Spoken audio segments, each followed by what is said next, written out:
Welcome, I'm Rose Aguilar, and this is Your Call. Today we continue our series on Project 2025 by focusing on promise number 1, quote, restore the family as the centerpiece of American life and protect our children. Project 2025 says families comprised of a married mother, father, and their children are the foundation of a well-ordered nation and healthy society. Project 2025 would implement work requirements for food stamps, rename the Department of Health and Human Services to the Department of Life, and strip legal language for protecting gender equality out of every aspect of U.S. government. They also say the overturning of Roe is just the beginning. The Heritage Foundation-led Project 2025 plan lays out a comprehensive agenda to transform the United States into an archconservative Christian nation under Donald Trump and what they call Trumpism, the new conservatism. Project 2025 would dismantle the administrative state and ensure conservative rule for decades to come. It would affect all aspects of life and would be implemented by expanding presidential powers and by eliminating federal agencies. Project 2025 is backed by over 100 far-right organizations. You can find our past shows at kalw.org. Click on News and then Your Call. Joining us to discuss how they plan to, quote, restore the family as the centerpiece of American life are 3 guests. Nuala Bashari is a columnist and editorial writer for the San Francisco Chronicle. We will discuss her piece. This right-wing lawsuit against San Francisco is a preview of what's to come under Trump and Project 2025. Hi, Nuala. Thanks so much for joining us. Thank you for having me.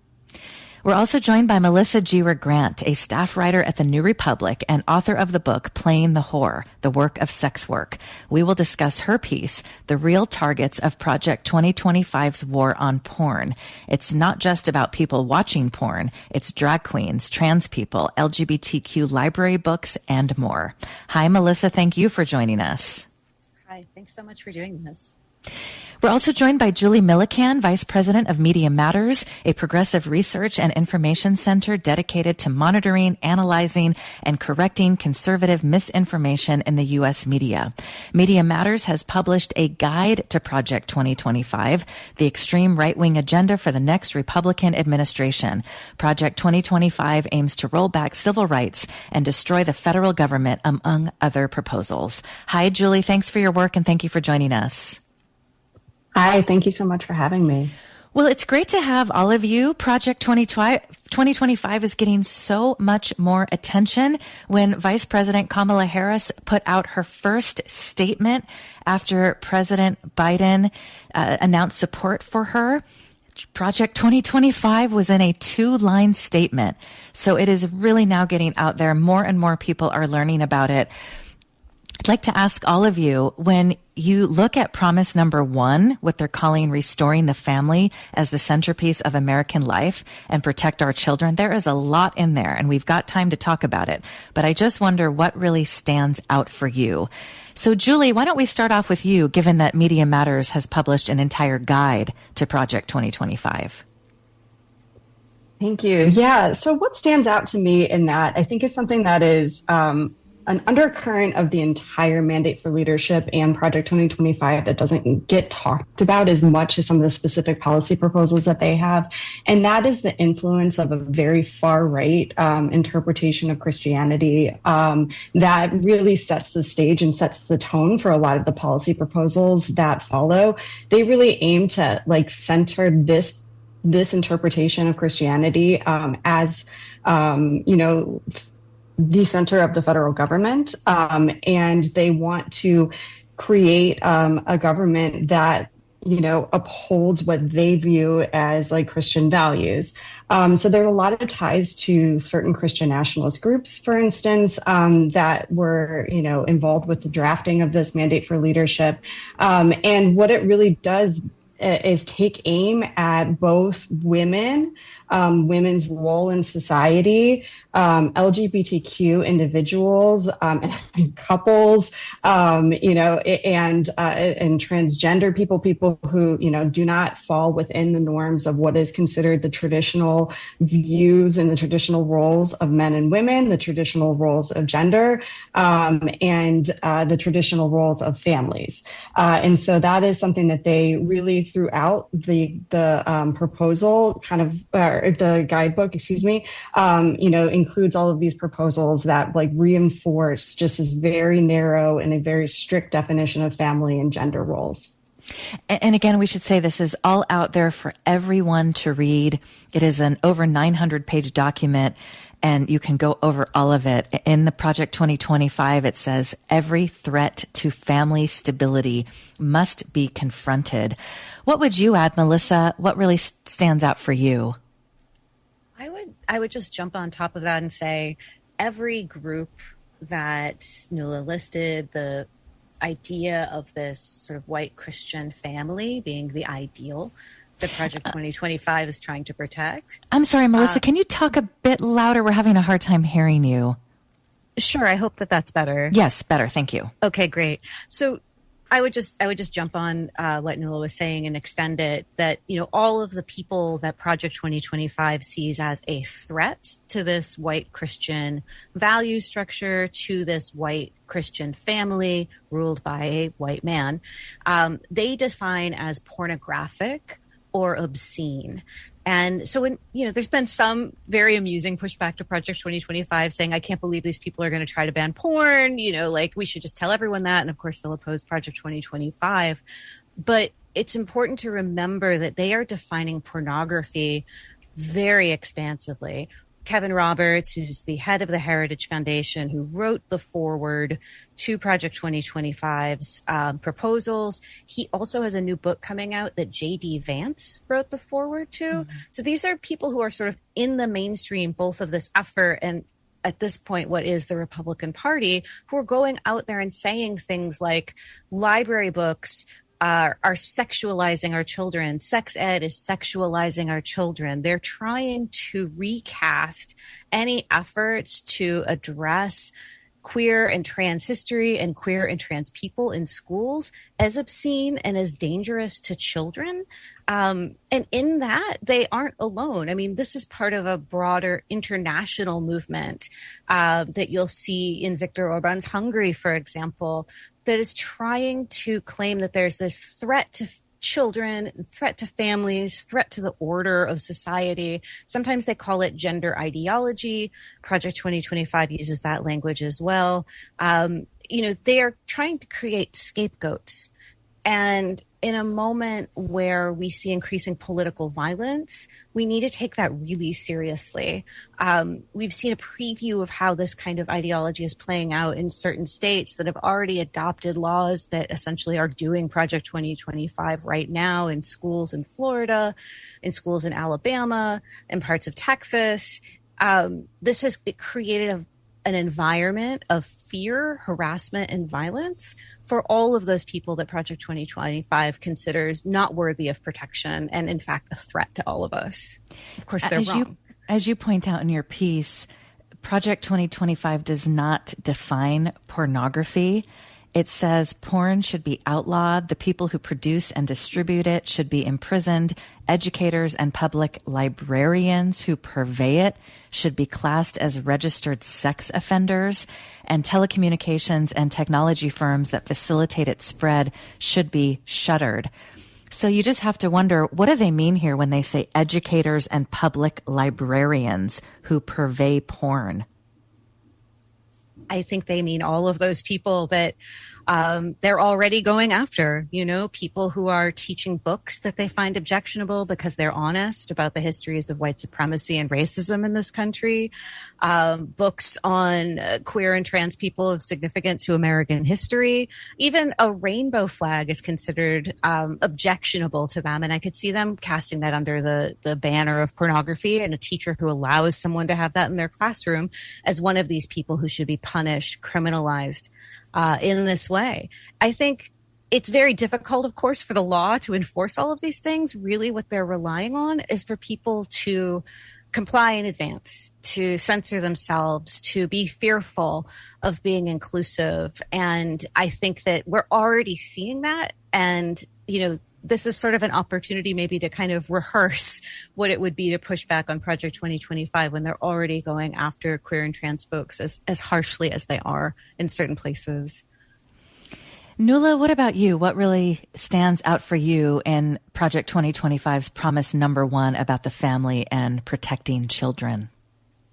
Yeah, I think it's a really interesting question. For me, what lies at the center of it is what is the definition of a family. My definition is certainly not their definition. I'm in a queer blended family, and there's a lot of legal limbo in there that honestly feels scary. I'm not sure what we can do in advance to protect ourselves. And while we have no idea or desire to move out of state, watching the states that we would feel comfortable living in shrink has been really scary. So it's hard for me to remove the personal with a lot of this stuff around definitions of family. But I think, locally, San Francisco has a tendency to believe that it is exempt from a lot of these policies, and it's not. But I think about the pornographic aspect in particular that Melissa was talking about. That feels really scary to me, thinking about how this could affect our artists, our scholars, our drag queens, and whether or not there is legal merit there. I think fear is really, really powerful. So all of this could trickle down to our local level as well. Well, if you'd like to join us today, we continue our series on Project 2025. You can find all of our past shows at kalw.org. Click on news and then your call. Today, we're spending the hour talking about the plan's promise number 1. In their words, restore the family as the centerpiece of American life and protect our children. And again, this is all out there for everyone to read. You can find links on our website, along with articles from today's guests. Nuala Bashari is a columnist and editorial writer for the San Francisco Chronicle. Melissa G. Grant is a staff writer with the New Republic. And Julie Millican is vice president of Media Matters. They have an entire guide to Project 2025. If you have any questions or comments about this specific section of Project 2025, again, it's led by the Heritage Foundation. Over 100 far-right organizations have worked on this massive document. And they say they've done this before, but they didn't have it in place in time for the Reagan administration.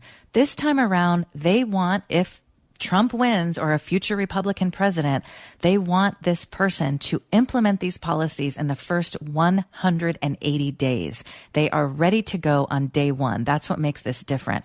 So if you have any questions or comments, you can give us a call at 866-798-8255, 866-798-8255. You can also email your call at kalw.org. We have an email from a listener who says, at the start of the show, one of your guests mentioned Project 2025 stems from a far-right interpretation of Christianity. Can she give more details on the history of this sect? Can you elaborate a bit on that, Julie? Sure. So one of the chapters in this book was written by a man named Russell Vogt, who was the former head of the office of the OMB. He did basically all the hiring during the first Trump administration and is now currently part of the Trump campaign. He helped set the RNC policy platform. He started an organization called Center for Renewing America, which is the premier, as he describes it, like far-right Christian nationalist organization in the United States.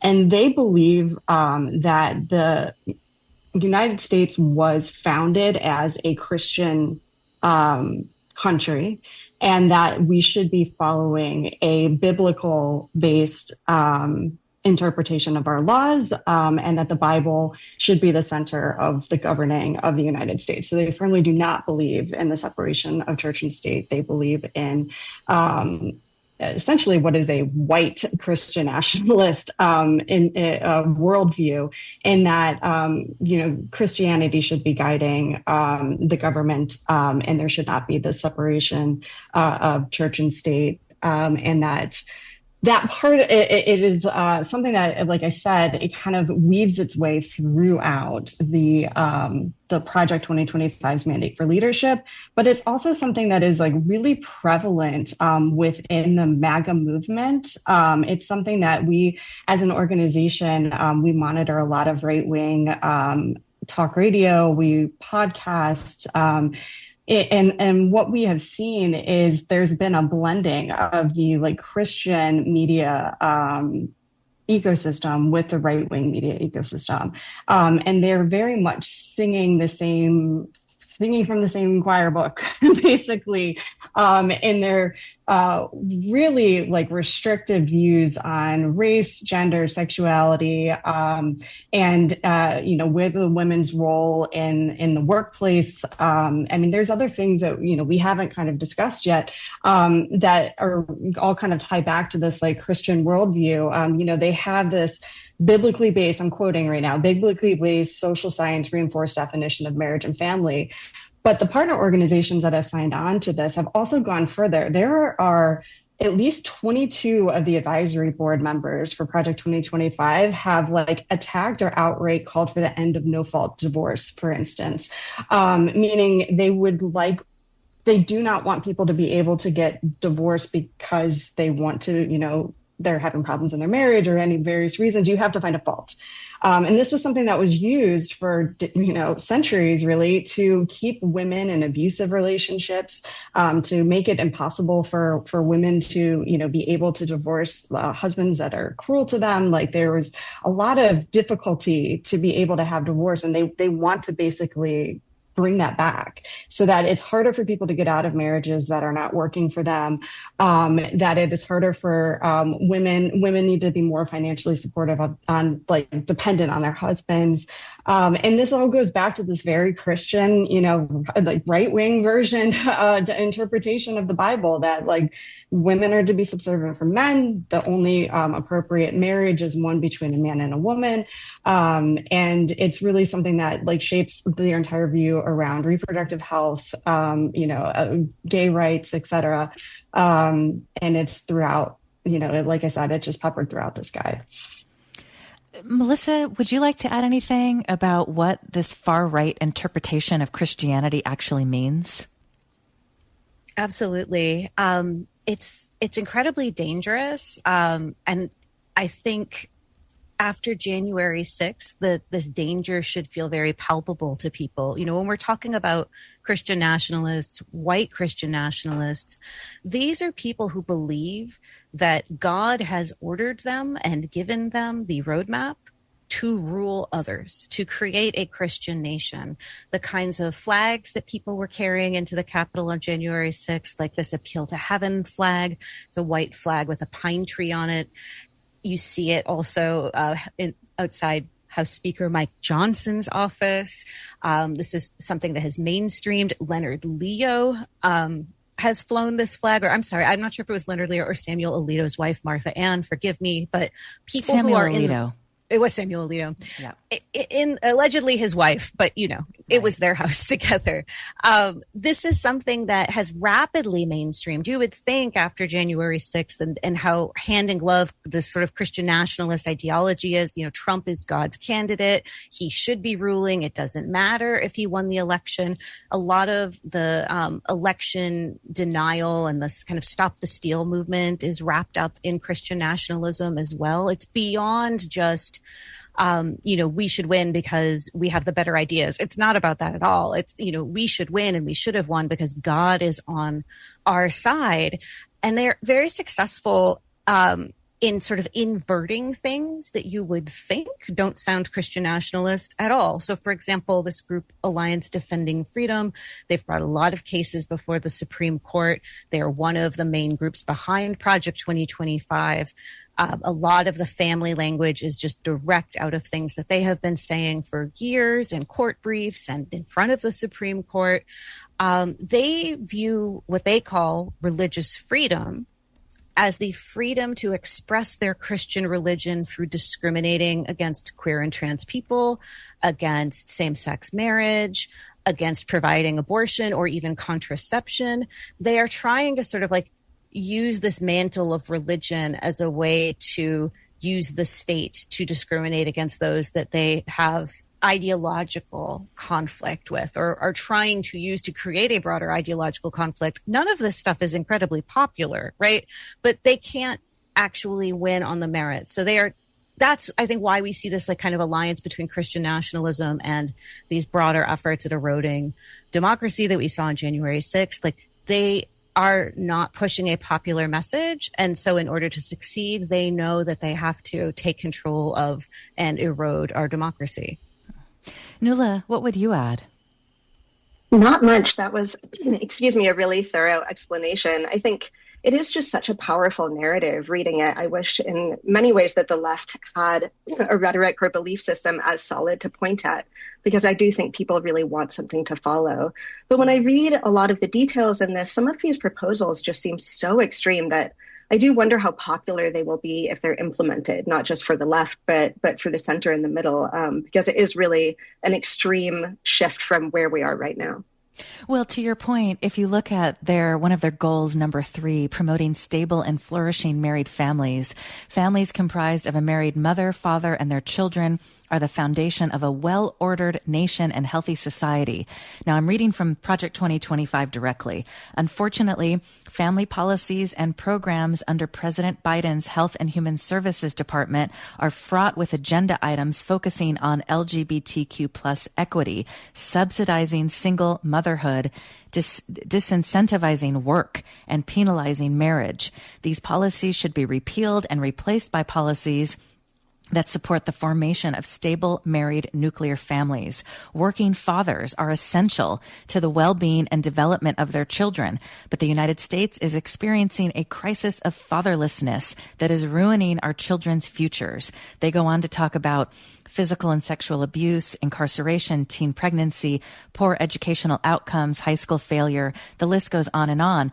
And I think, Nuala, what is so, I guess, ominous about all of this is that some of these issues that they highlight are real issues that we need to solve, but nothing in Project 2025 would actually solve these issues. How about raising wages, ensuring that families have access to healthy food and health care and a good education where money is not an issue, where they have a safe place to live? I mean, none of those, and those are all proven solutions, but none of those solutions are in Project 2025.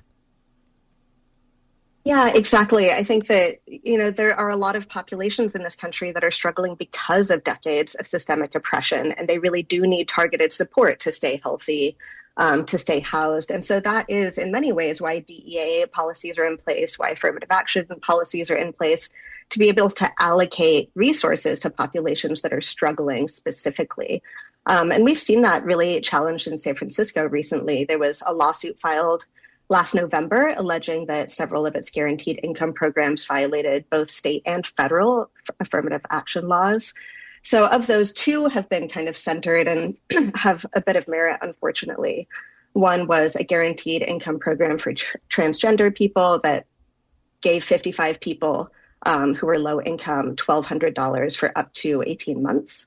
And the other was called Abundant Birth, which gave 150 pregnant Black and Pacific Islander women $1,000 a month for the duration of their pregnancy and for 6 months after their birth. These are really important policies, specifically in San Francisco.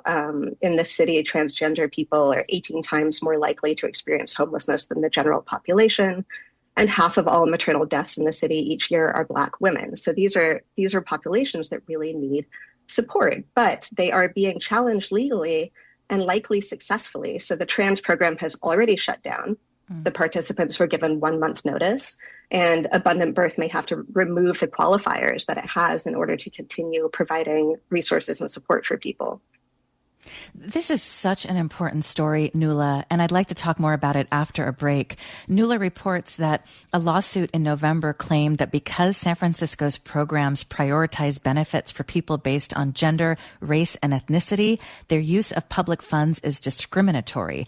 The suit was filed by the Californians for Equal Rights Foundation on behalf of 2 plaintiffs. Nuala writes that when she dug into the small organization behind the suit, and the Dallas-based lawyers it retained, she found connections to right-wing conspiracy theorists, former California politicians, and ties to the Heritage Foundation, which created Project 2025. I really hope you can take the time to read this piece. It is so important, and we'll talk more about it after a break. Nuala Bashari is a columnist and editorial writer for the San Francisco Chronicle. Melissa Giwer-Grant is a staff writer with the New Republic, and Julie Millikan is vice president of Media Matters. On today's Your Call, we continue our series on Project 2025 by talking about the authoritarian plan's promise number one: restore the family as the centerpiece of American life and protect our children. And they say that when you're talking about American life, you're talking about families comprised of a married mother, father, and their children. That's the foundation of a well-ordered nation and healthy society. This is Your Call. We'll be back after this.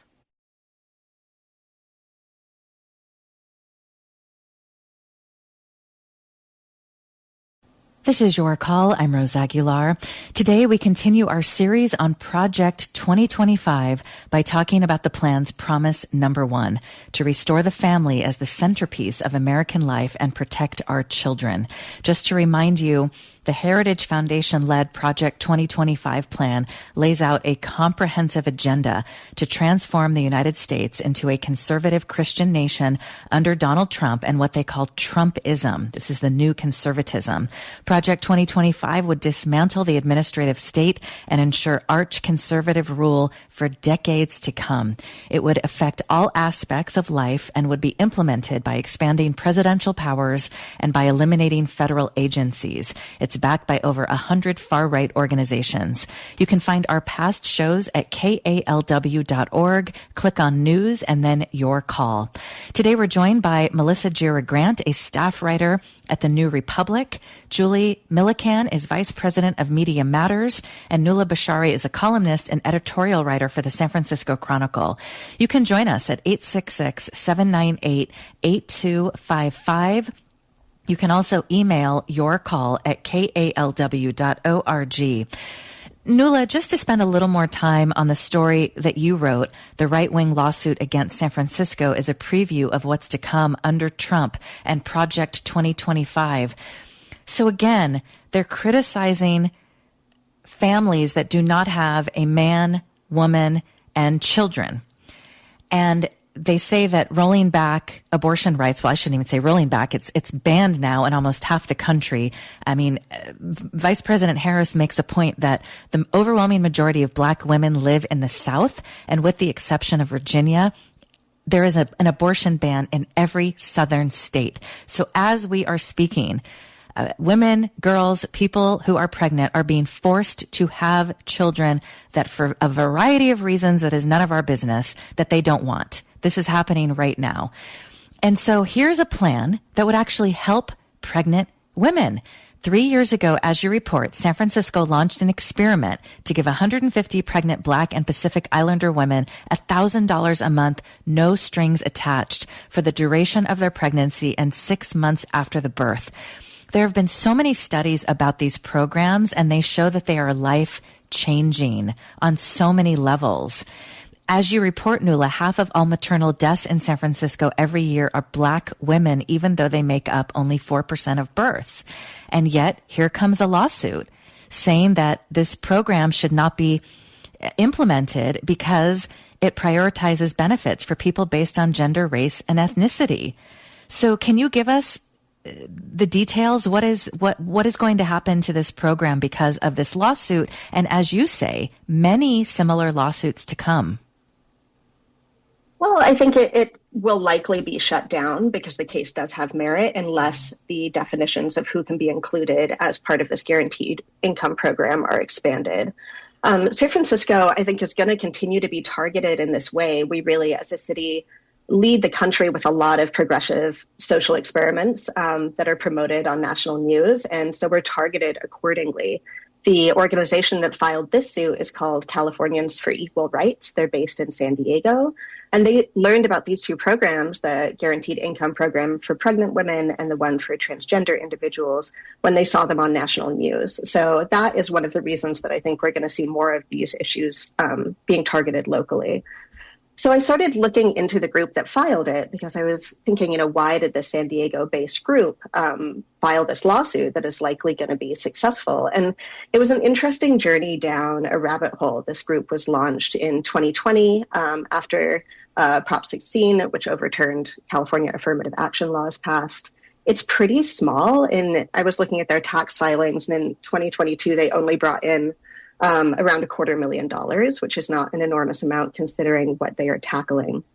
And looking at their backing, that's where the story got really interesting. So the law firm that is arguing this case with the San Francisco City Attorney's Office is huge. They're called the American Civil Rights Project. They're based out of Dallas. They have filed a ton of amicus briefs against trans rights across the country. And the advisory board for this small organization that is suing the city has some really powerful figures on it. So James Lindsay, who's a famous right-wing conspiracy theorist and author, is listed. So is former U.S. Congressman Tom Campbell, Michael Gonzalez, who's a senior fellow at the Heritage Foundation.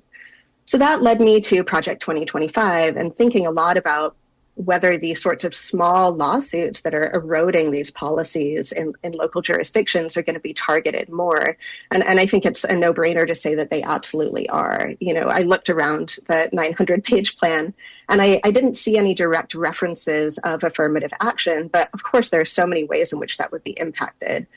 Squashing DEI programs or all of its blacklisted terms, such as gender, sexual orientation, gender equality, gender awareness. You can really see where this is going.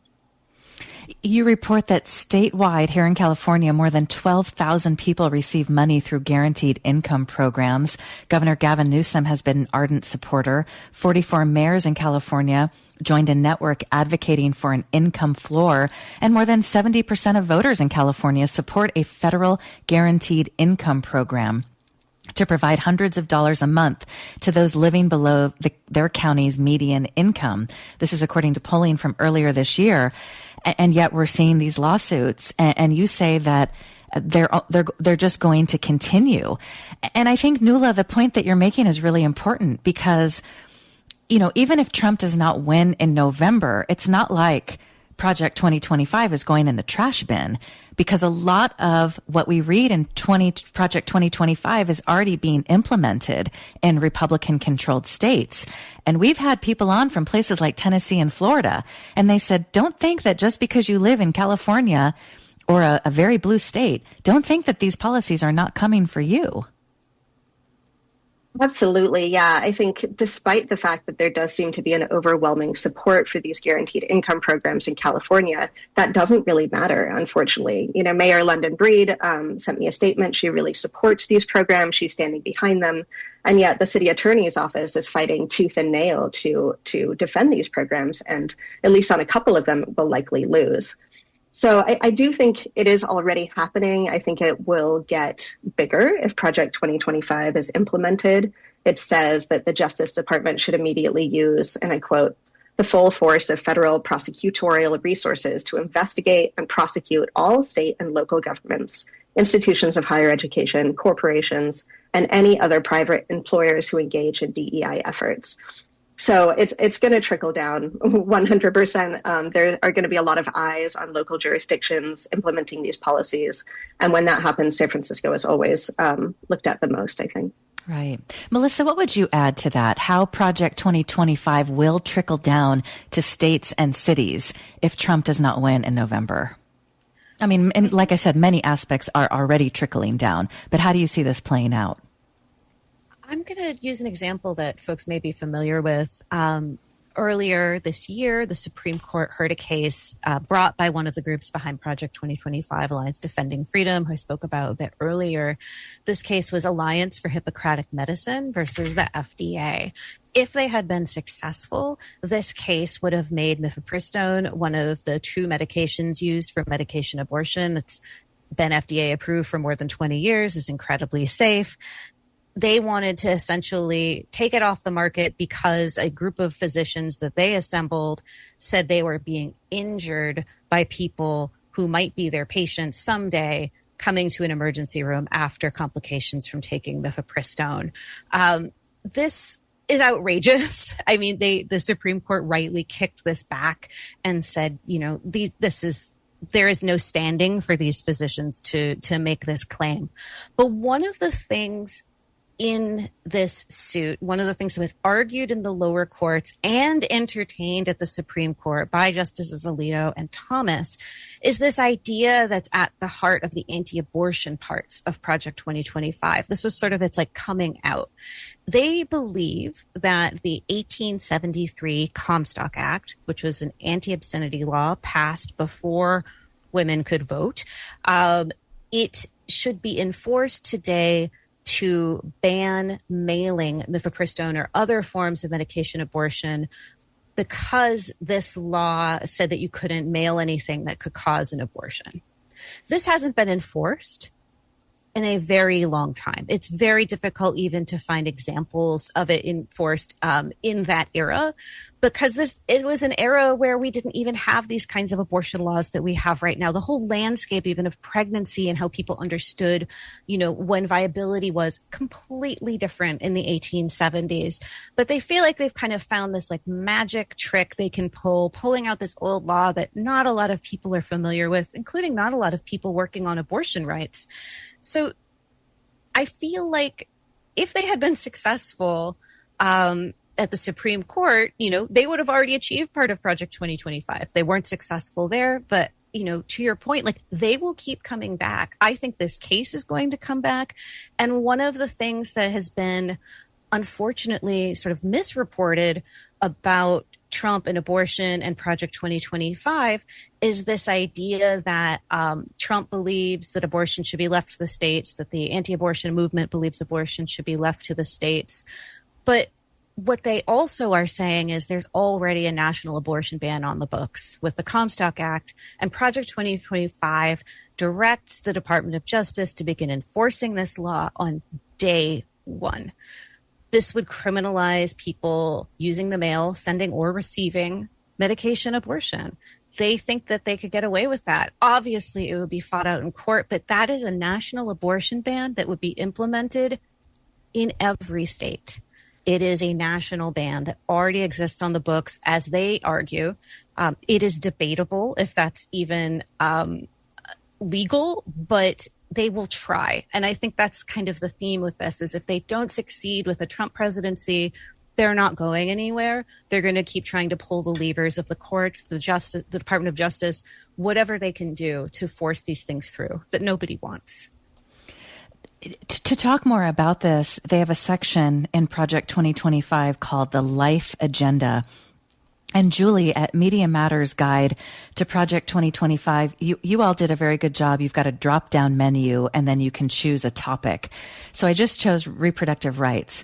So let's talk about this for a bit because it's very important.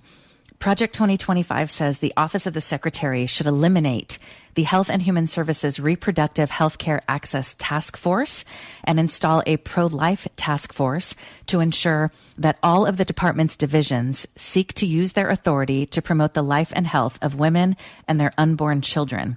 HHS should return to being known as the Department of Life by explicitly rejecting the notion that abortion is health care and by restoring its mission statement under the strategic plan and elsewhere to include furthering the health and well-being of all Americans, quote, from conception to natural death. So can you talk more about Project 2025 and their plans when it comes back to even rolling back reproductive rights even more? Yeah, for sure. So Project 2025 attacks reproductive rights from several angles, including they want to remove the term abortion from all federal laws and regulations. They not only want to reverse the abortion pill approval, which we were just discussing, and they want to limit what they call mail order abortions.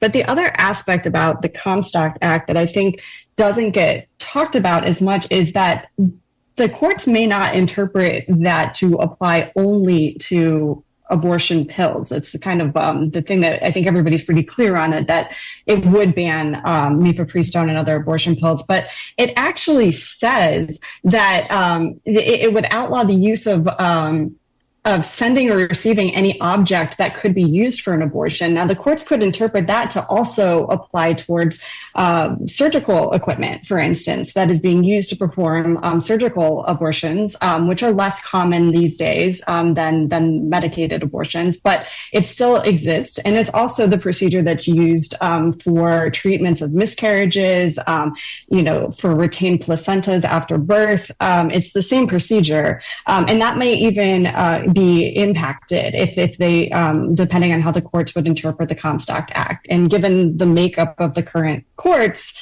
I would say that it's certainly possible that we could end, even surgical abortions as well. The other things that it would do is it would punish providers by withdrawing federal health funding. So for instance, they want to defund Planned Parenthood. That's been like a call on the right wing for decades. This would, Project 2025 and the mandate for leadership policy proposals would actually do that.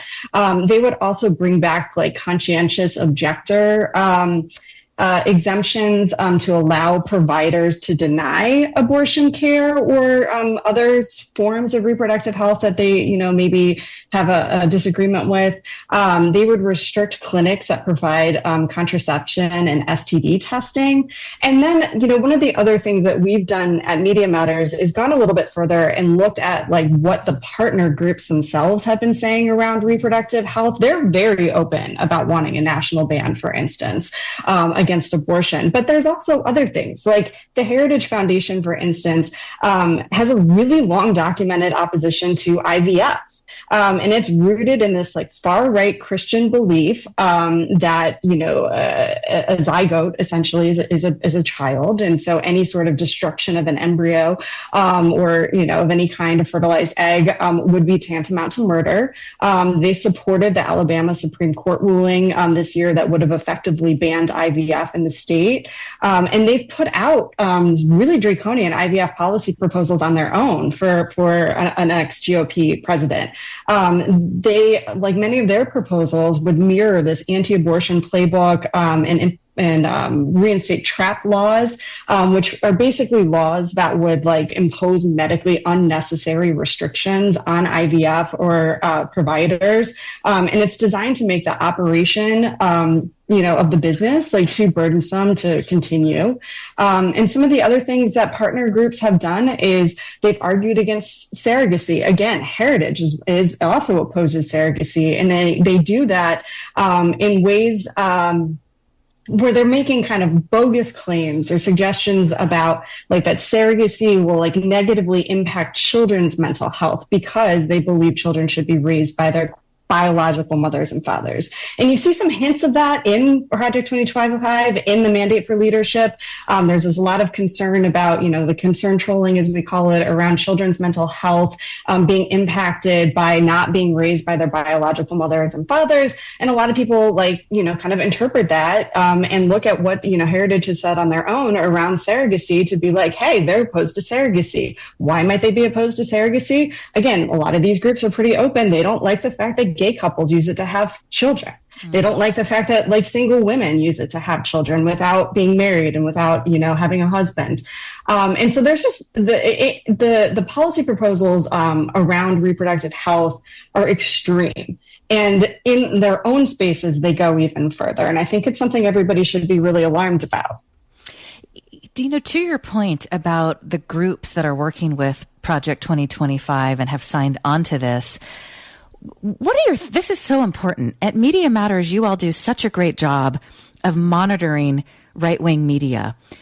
What are your thoughts about, first, just mainstream media? Because Project 2025 is getting so much more attention. People Magazine even has a long spread about Project 2025. The View was talking about Project 2025. What are your thoughts about mainstream media coverage of this? And then, Julie, how is this being covered in the far-right media? Right. Well, on the mainstream side of things, I would say I think it's a good thing that there has been a lot more interest and coverage of this topic because it is something that was like flying under the radar for a really long time. This proposal was put out last year. This is not something that was even recently released. How it came on our radar was because of our media monitoring, actually. Steve Bannon, who is currently in prison, but is also a big right-wing media star who is very close to Trump and was once part of his administration. He was hosting people who were affiliated with Project 2025 so they could talk about it and promote it. They were especially excited about aspects of what they call destruction of the administrative state, which is like in their minds rooting out the deep state that got in Trump's way the first time around from fully implementing their agenda, and now they want to be able to change the rules so it's easier to fire career civil servants so they can just stack the government with loyalists. Now, that's how it became on our radar, and we've been following it for quite some time and had been sounding the alarm about the extreme policies that were in this proposal and the people who were supporting it. And I'm glad that the media has started to take notice of it and draw more attention to it, because the more people learn about it, the more they're alarmed and the more they're opposed to it and the more they understand the stakes.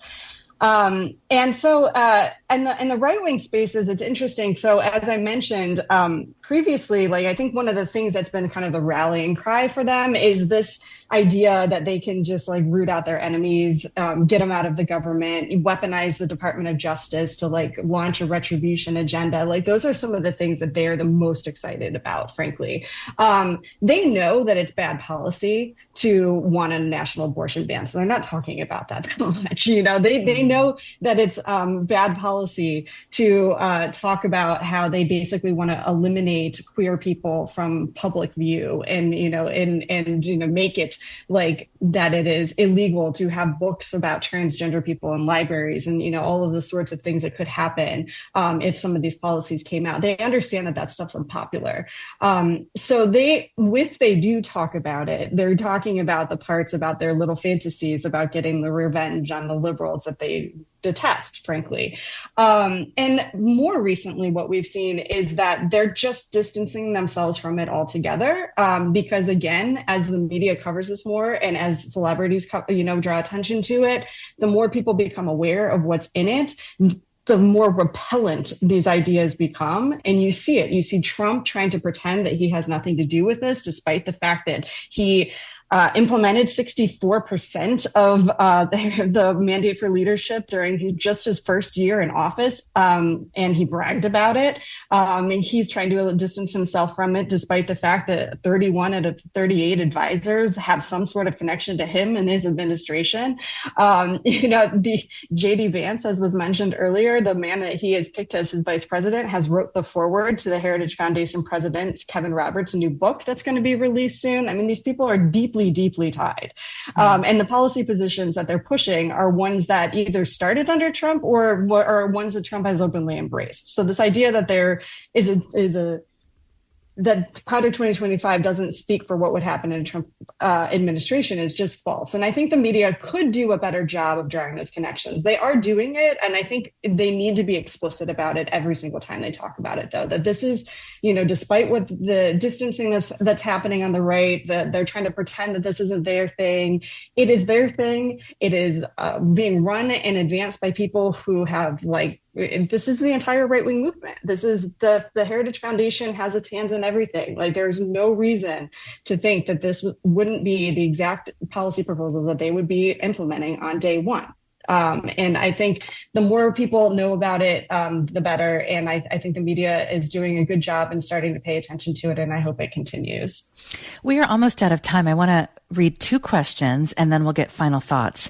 One listener says, I've heard about Project 2025, but this is the first I'm hearing of these frightening details. How are organizations responding to this? Art writes, can you talk about the impacts of Project 2025 on San Francisco's LGBTQ community? How can we protect that community? So your final thoughts, Melissa? We have about a minute left. Sure. I mean, I think those are all real important questions. I lived in San Francisco for a long time, was part of the queer community there. I am very scared myself and don't have enough time to get into it here, but there is some good grassroots work going on. I would suggest folks check out the Stop Project 2025 organization that's based here in New York and has ties to ACT UP and groups who've been doing this work for a real long time. There are people who are pushing back on this. Thank you. And Nuala, what are your thoughts? We have about a minute left. Yeah, I think that those are really good points. And also just building awareness. Not a lot of people that I talk to really know what Project 2025 is beyond the headlines or how it could impact them. And there is an incredible amount of energy and organizing in San Francisco with the LGBTQ population. So I think there is the potential for a strong resistance, but people really need to understand how it could impact them first.